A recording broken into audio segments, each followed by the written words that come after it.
Kamusta mga bata? Ako nga pala si Teacher San, ang inyong guro ngayong araw na ito. Handa na ba kayong makinig?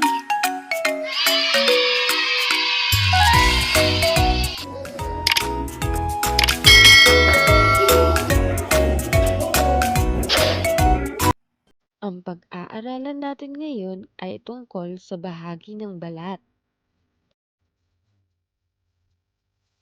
Ang ating balat ang panlabas na proteksyon ng ating katawan. Pinapanatili ng ating balat ang temperature ng ating katawan. Ang ating balat ay may tatlong bahagi. Una ay ang epidermis.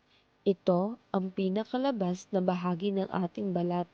Dito matatagpuan ang mga dead skin cells.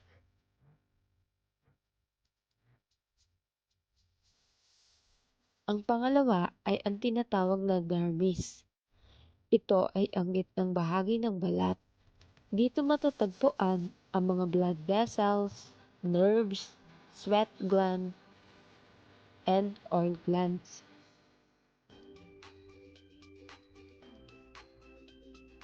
Ang sweat glands ay ang nagdudulot sa atin ng pawis.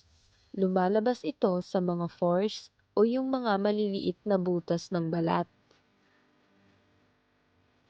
Ang oil glands naman ang nagpapanatili ng malambot at mamasa-masa sa ating katawan.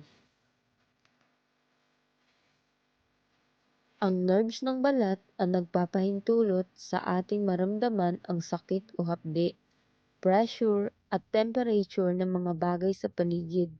Ito din ang nagdadala ng mensahe papunta sa utak upang malaman kung ano ang nararamdaman ng ating balat.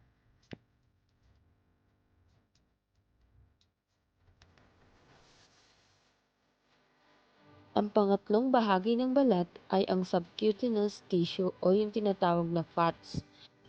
Dito matatagpuan ang mga taba o fats na nasa ating balat. Ito ang pangatlong layer ng ating balat.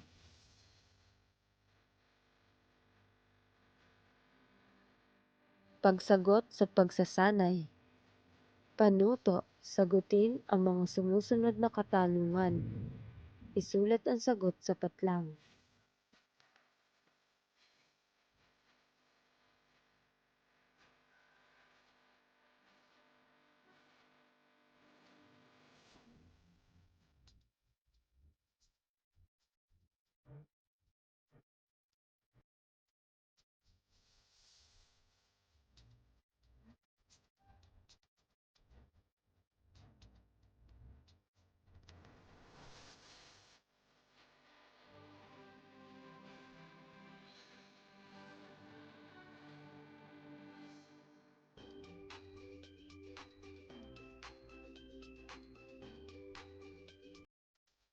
Tandaan, ang ating balat ay kailangan natin upang maramdaman ang mga bagay-bagay sa ating paligid.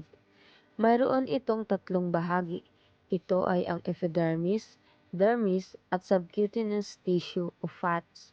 Ang ating balat ay ang panlabas na proteksyon ng ating katawan. Pinapanatili ng ating balat ang temperature ng ating katawan.